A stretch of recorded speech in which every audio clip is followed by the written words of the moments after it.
Welcome to the Cosmic Eye Show, where we explore spiritual ideas and books that help you live a better life. Hosted by spiritual teacher and author of If You Can Worry, You Can Meditate, Jason Napolitano. All right, hello, welcome to the Cosmic Eye Show. I am your host, Jason Napolitano, and I have, as usual, on the line, my co-host, Chris Sheridan. What's up, Chris? Well, everything's up. All good. Looking forward to this one today. Everything's up, including the sky, is what's happening here. So today we are talking about the reconciliation of the opposites. So it's a pretty big topic. It's a broad topic.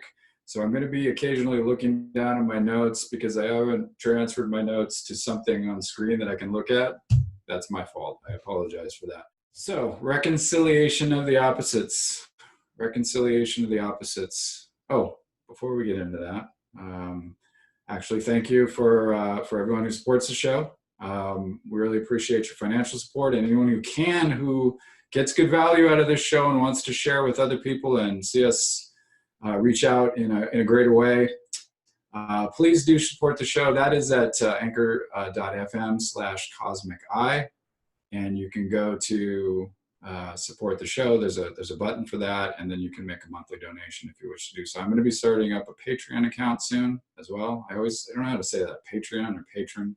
I have no idea. Everyone knows it. I think it's Patreon. I can't even spell it. So I can't even spell it, let alone say it. So, but I'll have the information for that soon once we have it up. All right, let us get into this. So what are the opposites? Chris, let me, since I've just been talking away, why don't you start with the opposites? Let's frame the problem. What are the opposites and why do we need to reconcile? Actually, we won't even get into why we need to reconcile them, but what are the opposites? What's our issues here? Okay, well, there are opposing forces, there are opposing principles, and I guess I can start out with saying like the Tao. There's the yin and the yang. You have male and female, dark and light, up and down, left and right, broken and solid, receptive and generative.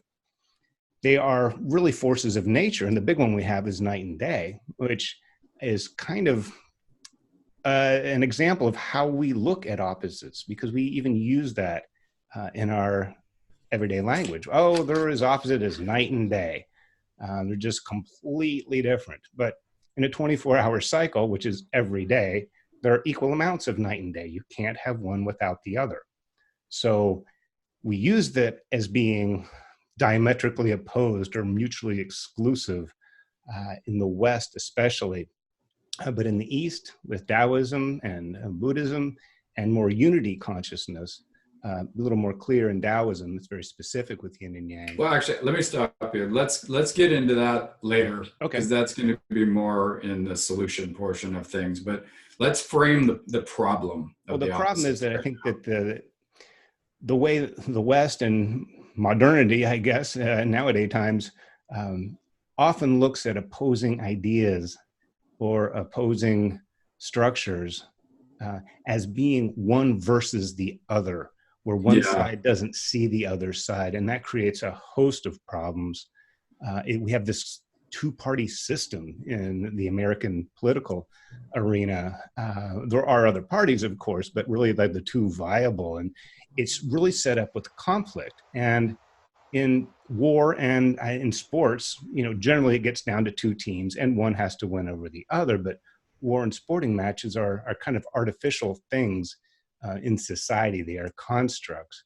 What we need to see with ideas and everything else is that they are not only connected, but they are in some ways two sides of the same coin. And instead of having a conflict against each other, look for the harmony that connects and the complementary nature instead of contradictory. That's, I think, the real problem. Okay. Yeah. No, that's great. And again, we're going to talk about that later on when we get into the solution area. But just framing the problem, I guess, is important, because I want people to kind of think about, how this plays out in our daily lives, this problem of the opposites. And you made good points there on the two-party system and so on. I think some of the other sort of dichotomies that we struggle with today are, the ideas of capitalism versus communism or socialism. You get the ideas of a sort of feminism versus the patriarchy. You get these very sort of polarized views. And then it seems that there's, like you said, a battle, which is an artificial construct in a lot of ways. So, one of the challenges then with that is that we get stuck in one way or the other. It's an either or proposition, which leaves out a lot of varying degrees. And that's really the challenge with polarity or dichotomy or duality, in essence, is that it becomes a battle. Life then is a battle. And I think that's one of the main issues and the problems with this. And today, obviously, and it's talked about a lot, and you and I talk about this as well, but one of the main sort of ideological battles that goes on today is that between the scientific materialist worldview and what might be called a spiritual or religious world, or science being interested in truth, quote unquote, discovering the hidden truths behind material existence, mostly concerning itself with technological advances, medicine, etc. But it has become a worldview now that is sometimes often characterized as a scientism.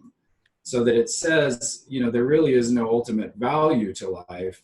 There is only sort of this digging into this matter and investigating physical life to the utmost to discover its quote unquote the secrets of nature. But they're not really thought of as having meaning in the sort of scientific materialist worldview. And then so that the opposite side of that would be religion, which says, of course, that the world was created by a benevolent being or a non-benevolent being, whichever, there's various interpretations in religious systems, but generally speaking, there's a sort of a spiritual cause to the material universe. Thus, there's sort of a meaning and an inherent structure to it, things that need and ought to be followed, rules, principles, archetypal sort of constructs upon which we should and ought to live our lives. So that's religion is concerned with meaning and value, whereas science is concerned with quote unquote truth. And that's truth with a lower T in a sense. It's like the sort of material truths, not to denigrate it, but it's not concerned with an ultimate truth because it doesn't even posit that there is one. So those are the two worldviews that smack up against each other. And actually, I want to read something really quick from this book. I'm covering the name. It's Ken Wilber's Marriage of Sense and Soul, and he's got a great little quote concerning that. So he says, there's arguably no more important and pressing topic than the relation of science and religion in the modern world. Science is clearly one of the most profound methods that humans have yet devised for discovering truth, while religion remains the single greatest force for generating meaning.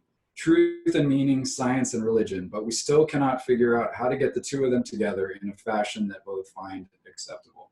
And that is really the topic of this book in a nutshell. It's an excellent book, and it goes into many arguments in the history of modernism, postmodernism, scientific worldview, and so on, versus the sort of pre-modern, sort of archaic and mythological worldview of pre-modern man. So, right. So framing the problem, we've talked about the problem. Let's talk about a little bit about the history. We're not going to get too deep in this, but a little bit of the history of how we got here. We talked a little bit about this before the show in our sort of pregame that we do before the show, and I'll let you talk a little bit more in a second. I just want to frame this.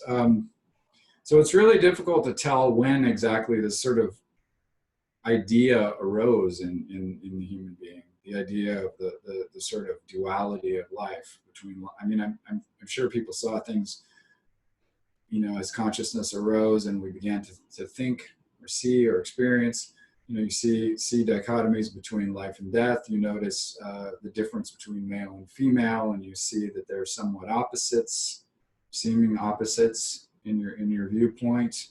And then I think as consciousness grows and ideas sort of morph, then you begin to have analogies and more abstract ideas that you kind of, are able to extrapolate from those ideas and sort of project onto the outside world, as it were. Ideas of good and bad, ideas of positive and negative, us and them, other groups, tribal groups, or culture groups. There's the in group and the out group, and then we begin to see, of course, the ideas inside and outside and so forth. And all that is an outgrowth, I think, of observation, just as sort of natural observation and consciousness that grows into more sophisticated and abstract worldviews, right? So, do you have anything to add to that? I kind of wanted to just frame that sort of pre-modern sort of idea. Right. Well, that is it's a good way to frame it. And what you had said before about the big one from Wilber between religion and science and religion. If we're looking at these external structures, the scientific and the spiritual, there's also a corollary inside, because like science, we all have a rational side, very seeing what's in front of us, and if this works, this makes me feel good, this doesn't. It's very scientific, so that's part of our psyche, as well as a more meaning-based. And so this conflict in the outer world between religious and scientific institutions is also going on inside of us too. So yes, we early on see, me, not me, this I like, this I don't like, this berry will make me sick, this one won't. And you have to pass down that knowledge, because it's in our structure as a human. Really, most earth creatures need the contrast. Some animals can sense only motion, but it's motion against static. This difference, we need figure and ground. If it's an artwork or a sign you're painting, you don't want to put green letters on a green background, you won't be able to read it. They need to be, there needs to be this contrast, what's me and what's not me in a picture frame. So that sets up, I think, really the seriousness with dealing this reconciliation of the opposites, because it's going on inside of us all the time. Yeah. That's a great point. And one thing I want to add to that, when you're talking about that, speaking of Wilber, he spoke about two different ways this occurs. One is in a way, a positive way, which he calls it sort of dignity of modernity, where there's a differentiation between these different spheres. There's a differentiation between religion and a differentiation between science that had not existed prior to the Enlightenment, right? But what has happened today is that there's a dissociation now between those two things. There's a difference between differentiation and dissociation. The differentiation implies that there's an integration possible, where a dissociation is something that has been completely dissociated or shoved into some corner or some shadow part of ourselves, to where we pretend it's not there anymore. We've almost cut it off as if it doesn't exist any longer, and that's dangerous. And that's where I think a lot of these challenges, where science and religion are butting up against each other. And these different ideological stances, identity politics, and gender issues, and all these different battles we find butting up against each other, are in that sort of dissociated sort of mindset. Would you agree with that? Oh, definitely, and that's a great a term that you've used, and thanks for clarifying it. To disassociate. You're right, it doesn't allow. Thank Ken Wilber. That's not me. Okay, well, brought it up. So yeah, okay. for mentioning it, but it differences are important. Differences are necessary. We talk a lot about comparative philosophy, comparative religion, and ideas, and trying to find a single story within the monomyth, within all the thousand myths. But the differences are important too, because they can lead us to different discoveries, even about our own side of the story, by looking at other ones. But to disassociate is really to deny, not only around us, other people or cultures or ideas, but it's denying us the richness of seeing another side. Even if it may not be our primary opinion, our opinion can get strengthened or weakened, or it can evolve only really through a dynamic, at least investigation or observation of another side or another viewpoint. That's a great point. And I think that's where unfortunately, today you see in a lot of the arguments and in a lot of the conflicts that occur politically and socially and economically, you see this very polarized dualistic worldview at work. You particularly see it, and this is where the problem is, you particularly see it in the media and these simple-minded depictions of good and bad characters, or these sort of, how can I say this, these talking heads that come on to talk shows, and they basically make points, they're the most extreme viewpoints on either side, and then they just butt heads for several minutes and get heated and angry, and then the host moves on to another subject. Nothing of value is said on either side for the most part, and generally speaking, it's just, you know, argumentative knee-jerk reactions and propaganda. And that's a very dangerous place to be, because especially today, the world is more complicated, sophisticated, technologically advanced than ever before. It's more dangerous than ever before, even if we think it's not. And we are dumbing ourselves down, I would argue, to these very simple-minded, ideological, dualistic arguments all of the time. And there's a massive amount of information missing, and we're going to get into some of the solutions later on. And there's a massive piece missing from this sort of paradox or this dual sort of battle. And I wanted to get really quickly just into a little bit of the history of kind of how I think we got here. I mean, it's at least in the West. One of the main influences, the early influences on Christianity and Judaism, of course, which our culture is mainly built on Judeo-Christian ideas, and then Greek and Roman ideas and ideals, sort of in a mix. You know, so most of it, our ideas come out of the ancient Near East and the Mediterranean in the West. One of the major influences on both Christianity, Second Temple Judaism, Islam, and probably Buddhism as well, is the ancient Persian religion of Zoroastrianism, which is over 3,000 years old. It was probably founded sometime in around 2000 BCE by Zoroaster, who was an ancient Persian prophet. And it is one of the world's oldest religions still in practice today. It is still in practice today. Especially in parts of India and parts of Iran. There are not a lot of Zoroastrians, but they're still around, and that's impressive. Also another main influence on another main influence of Zoroastrianism was on Gnosticism. So that duality, the duality in Zoroastrianism has really kind of found its way into these religions that were the sort of founding ideas and founding mythologies of Western culture. In essence, things were built on at least one strain of that foundation. And so the duality in Zoroastrianism plays itself out in a battle between Ahura Mazda and Ahriman, or Angra Mainyu. My ancient Persian is non-existent, so I did my best for that. That's the sort of destructive element. Ahura Mazda is the light god, the creator god, and it, you know, some of the ideas shared by all of the major religions of the West include sort of an idea of heaven and hell, except for Judaism. It really doesn't have that much of that in it. But the idea of heaven and hell, the idea of a sort of eschatological ending of things where there's a battle between good and evil and good prevails. The idea of this sort of constant battle between good and evil within and without in the world. These are all ideas that were probably brought in through this Zoroastrian influence.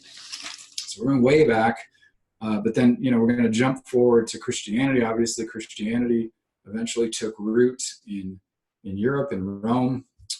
Rome's influence spread, Christianity's ideals spread through it, these ideas of duality. In Christianity, it plays out in sort of the idea of God and the devil, God and Satan, and that sort of battle. And then I would, you know, and that sort of theme. Then this leads, as time goes on, Christianity sort of develops new schools of philosophy, We have the Renaissance, sort of a form of humanism, and a sort of neo-pagan, Neoplatonic influence comes into play. Out of that arises the ideas which become the Enlightenment in the 18th century, the Enlightenment. And these were built on ideas generated by Bacon and Descartes, and then those fed into Hume, Kant, Voltaire, Rousseau, Diderot, etc., and basically laid the groundwork for a split between science and religion. Science became free to explore as it would in its own domain, and religion was kind of left to do its own thing. And then we find ourselves in this sort of postmodern world now where it's even rejecting the ideas of modernity, and it's definitely questioning the ideas of the objective scientific worldview and so on. And it does it in a way where it basically says, since there are all these different subjective points of view, and we are all these autonomous eyes observing objective reality, and we all necessarily taint that by our culture and our gender and our biology and so on, that there is no possible objective truth, and so we're left in this sort of nihilistic state, and that's a problem as well. So that is no solution to the problem. Postmodernism is no solution between the pre-modern argument or the religious argument and the modern argument or the scientific argument. Postmodernism, unfortunately,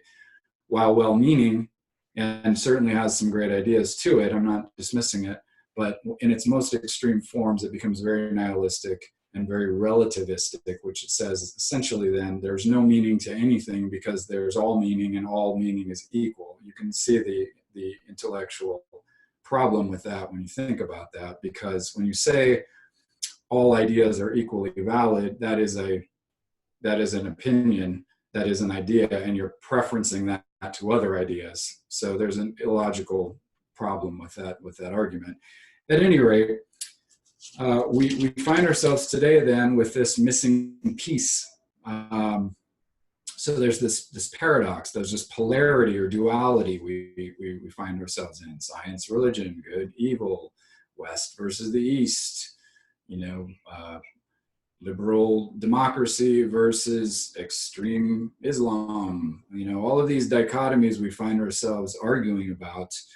And there's a missing piece to this puzzle. There's a missing piece to this puzzle. So in order to find that missing piece to the puzzle, we're going to go back to ancient philosophy and start with Plato. So one of Plato's main themes in his philosophical stance were the ideas of the good, the true, and the beautiful. And actually, I'm going to hand that off to you to tell us a little bit about the good, the true, and the beautiful. All right. Actually, I'm not going to hand it off to you. I'm going to jump in with. Okay, I'm going to let you jump in with compliment a point that you were making in this, historical lineage. I think very strong in this modern era, going back to the Renaissance, and you mentioned Descartes, who, through the term Cartesian Dualism, has taken the blame. That he split, mind and body and spirit and matter, and, that it's all his fault. Yes, a term was built around his name. But if you listen to his most famous quote, I think, therefore I am, between thought and being, the consciousness and, physicality. I think, therefore, not I think and completely different subject I am. It's that they're inextricably linked. But part of the other reason why he took the blame for it is he, being a scientist, as well as a philosopher and a mathematician, he was interested in human physiology and anatomy, and he was unable to do autopsies or really dig into, so to speak, the human body for studies, because that was strictly forbidden by the church at the time. So here it is, right at this split, or right where science is coming into its own, and the most superstitious religious structures aren't able to sustain their idea because science is rising. He's sort of a fulcrum, kind of a midpoint. So what he, I guess what he put forth is that the consciousness, that once the body, or the being, I guess, in the body has died, that the body is now a scientific thing. It's not, the soul is gone. That's how he was able to, that was his workaround, literally, for this scientific inquiry. But it became this thing that, well, mind and body are separated. Yeah, and I think I completely agree with you. And that whole idea that Descartes is to blame for all of our sort of modern problems, and this problem of duality is really not a fair argument. And in general, the early sort of modernists were much less extreme than today's scientists and those who cling to the sort of scientific materialist worldview, where they claim there is no meaning. Most of the early modernists were not in that camp per se. So this is something that's taken root, I think, over time. The other thing that's challenging about it is again, like I said, what they were doing, and it was a valuable thing, and Wilber talks about that as the dignity of modernity, this idea of the differentiation of the different spheres of knowledge. And essentially what happened during that time, in the modern time, is the positive things that came out of this differentiation essentially between the ideas of art, religion, and science.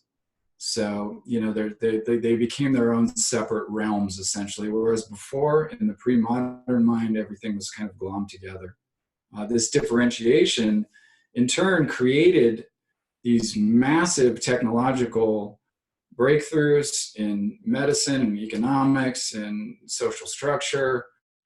It created democracy. Later on, women's rights and feminism came out of that, and sort of, the laws protecting the individual. All these are outgrowths of the modern sort of mindset out of Enlightenment ideals, and those are all fantastic things. They allow us to investigate things in their own realms. Really, the argument then is like, getting back to it, is kind of what's missing between the duality, the polarized state of this scientific idea on one hand, the religious idea on the other hand. Getting back to the idea of Plato's good, the true, and the beautiful, the missing thing in the equation, in our sense, is then the beautiful. So the good would be what I should do. It's the moral, the religious, that realm. The true is the sort of scientific and even sort of philosophical digging into archetypes and first ideas and so on, and this sort of base level of truth that's trying to be established. And then the beautiful, the reconciler between that, would be sort of aesthetic and philosophical and poetic. The world of art and theater and music is the sort of reconciler between those things. And that's what's missing today. That's one of the things that's missing today. Of course, the polarization is problematic, but the missing factor really is the third element, I would argue. It's the beautiful, quote unquote. And and then of course the problem lies also in that dualistic idea, where it becomes a battle between the true, which would be quote unquote science, and the maybe the good, or the religious side of things, the sort of moral and ethical responsibilities we have as human beings. The problem is that science says, well, those things can't really be established, and it's not really science's domain to even try to investigate those things. And that is the challenge. That is why this idea of duality is it's nonsense. There's no battle between them. They're two completely different domains, and that's one of the valuable things that came out of modernity to begin with.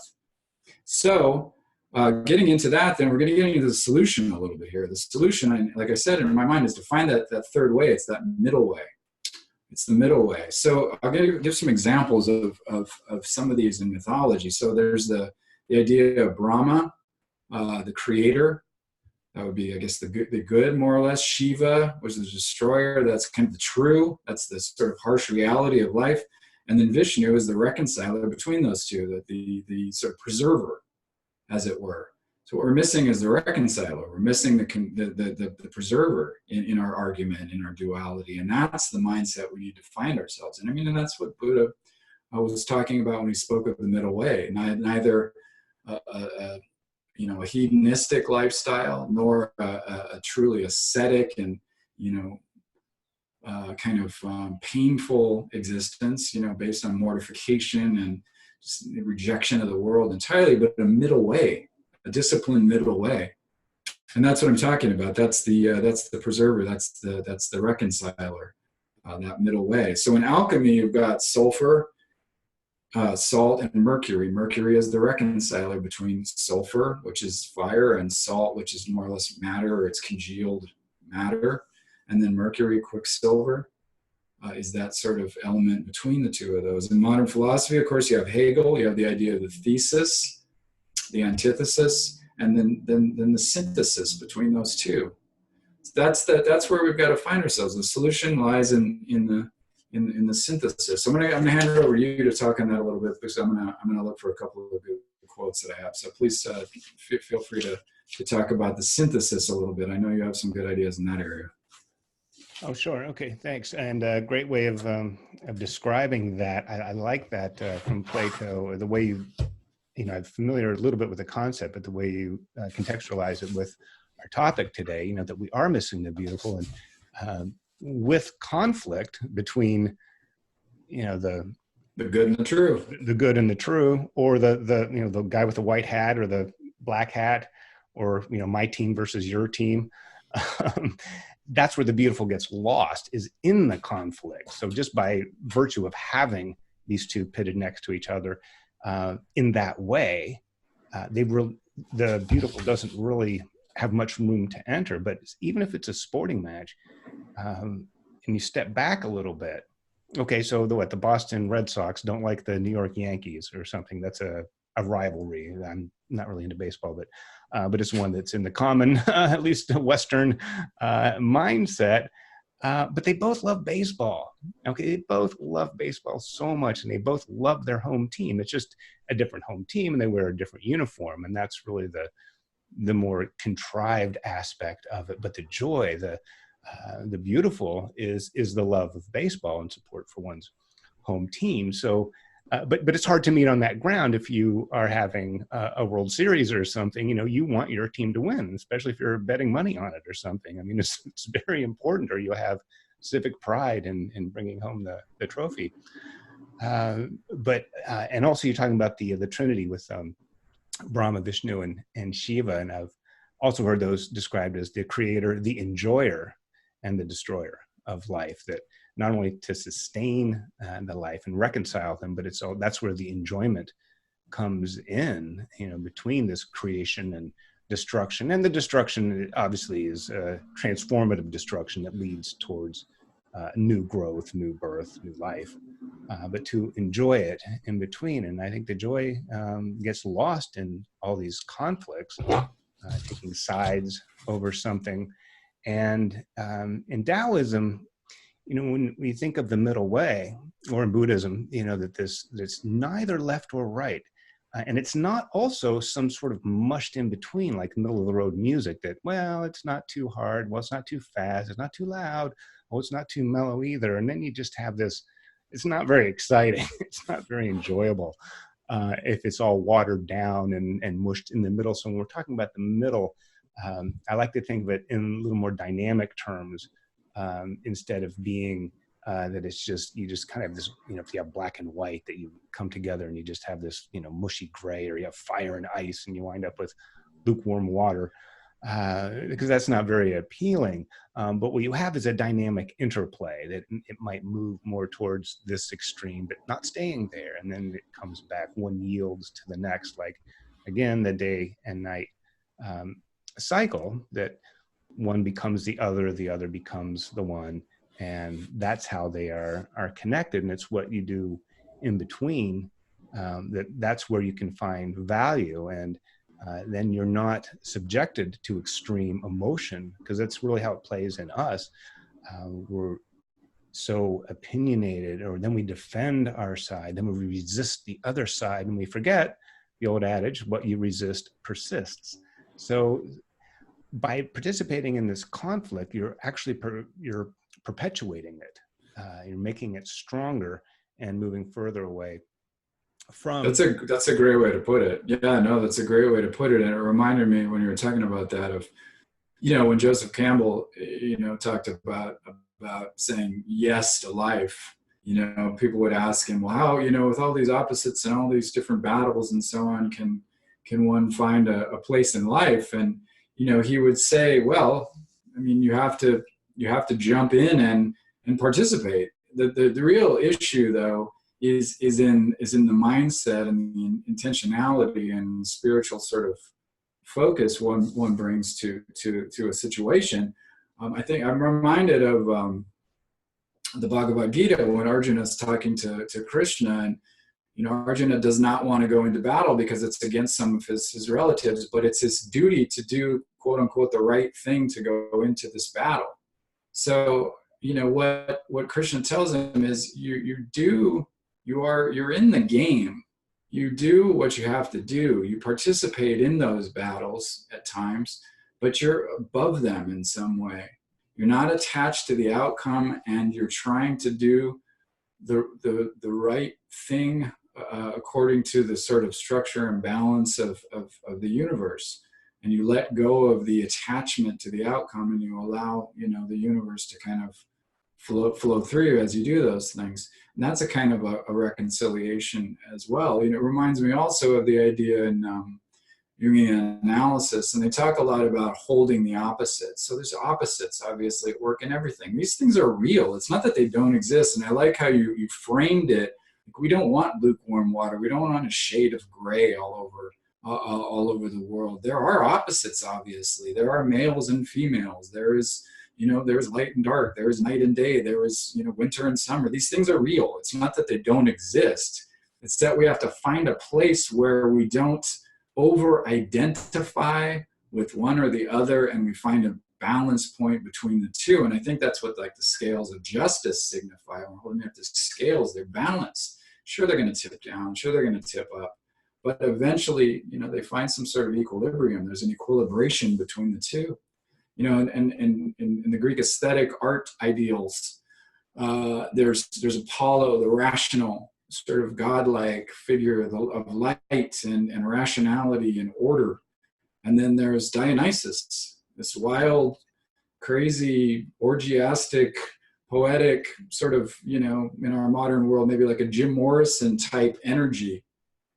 And the reconciler between those two is Hermes, the communicator.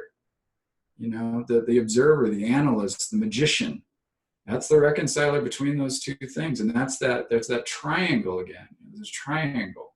So you have the opposites. And the apex of the triangle then is the tension between those two opposites. It's the equilibrium between those two opposites. So it's not that the opposites don't exist, and it's not that you don't maybe weight to one side or the other in one way or the other, but it's that you find a place where you find balance and equilibrium between the two. And like I said, in Jungian terms, that would be holding the opposites. So an example of holding the opposites might be say, well, I need to live and I need to make a living, and, I don't particularly like my job, but I go anyway, and, I provide for my family and so on. But holding that tension, then I also find a place for music and art in my life. I carve out a little space where I can do my hobbies and things that I enjoy, and I balance those things out. And while I'm at work, maybe I have an attitude where I try to stay, playful and positive in my mindset and so on. And that's holding that tension. Like, I don't necessarily want to be there, but I am there, and it's my duty, and my family needs that. And that's holding the tension in a way that's not holding tension like, ugh, but it's holding the tension, you're in the middle, right? So, do you have anything to add or anything you'd like to talk about in terms of that? Yeah. That's very well put. And that, in the idea of developing a solution, if we're embroiled in this, left to right or, either or conflict, you miss the apex, you miss that upper part of the triangle because you're so enmeshed in this way. But the interesting thing about a triangle, if both sides would look a little more towards the apex instead of at each other, and they continue to rise, at some point they're going to connect in this center that where both can be held. And if we are holding them both, we are in some other, we're not either here or there, we're somewhere else, we're just enough of a space, enough distance that we can maybe look at what's going on. If you're in it, you can't see what's going on. If you're back from it a little bit and a little bit removed, then you're not quite as involved. And this we do with our consciousness, and, first of all, we have to realize that there is this interplay of opposites. But psychologically, where this has really its danger is that we see ourselves as being, here or not here. Like you're saying, talking about a job. Well, if it's our weight or our finance or our career, we could say, gosh, I don't want to be where I am. I want to be at this other level, or even with our health. I want to be at this different place. And if you're too much in fantasy of where you want to be, the riches, and I'm going to have a big bank account and all that, you're kind of denying where you are, and you might be missing on some of the steps that you need to get there.